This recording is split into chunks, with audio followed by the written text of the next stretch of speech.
Era uma noite sombria quando o coveiro, Samuel, preparava-se para o último enterro do dia no pequeno cemitério da cidade.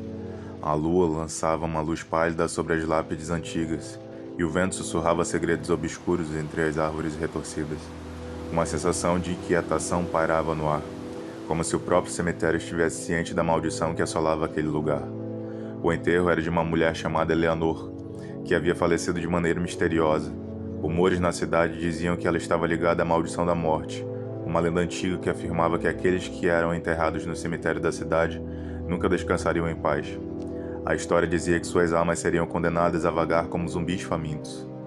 À medida que o caixão de Eleanor era baixado à cova, um arrepio percorreu a espia de Samuel.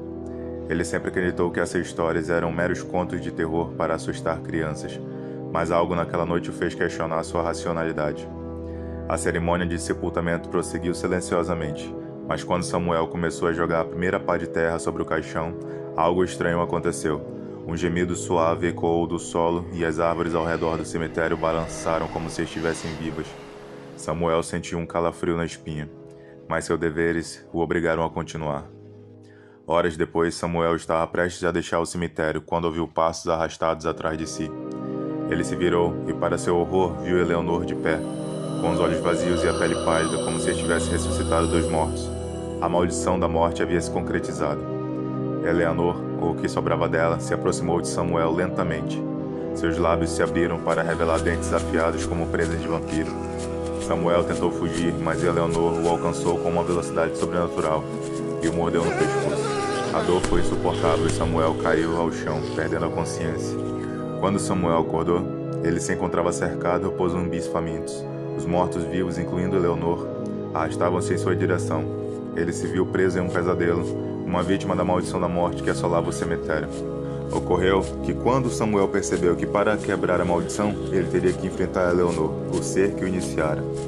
Com coragem, ele lutou contra os zumbis e chegou até Eleanor. Ela o encarou com olhos vazios, mas antes que pudesse atacá-lo novamente, Samuel disse seu nome em voz alta. Eleanor pareceu hesitar por um momento, e uma centelha de reconhecimento brilhou em seus olhos mortos. Samuel repetiu seu nome, e ela pareceu lutar contra o controle da maldição. Finalmente, com um gemido, Eleanor se ajoelhou e a maldição da morte se dissipou. Samuel havia quebrado a maldição, mas a um custo terrível. Ele estava sozinho no cemitério, cercado pelos corpos inanimados dos zumbis que um dia foram seus vizinhos e amigos. A tragédia o consumiu, e ele se tornou o novo guardião do cemitério, jurando nunca contar a ninguém a história sombria que havia vivido. E assim, a pequena cidade foi assombrada pelo segredo do cemitério e a trágica história de Samuel, o coveiro. A maldição da morte foi quebrada, mas a lembrança daquela noite assombraria a cidade para sempre, lembrando a todos que o passado nunca estava completamente enterrado.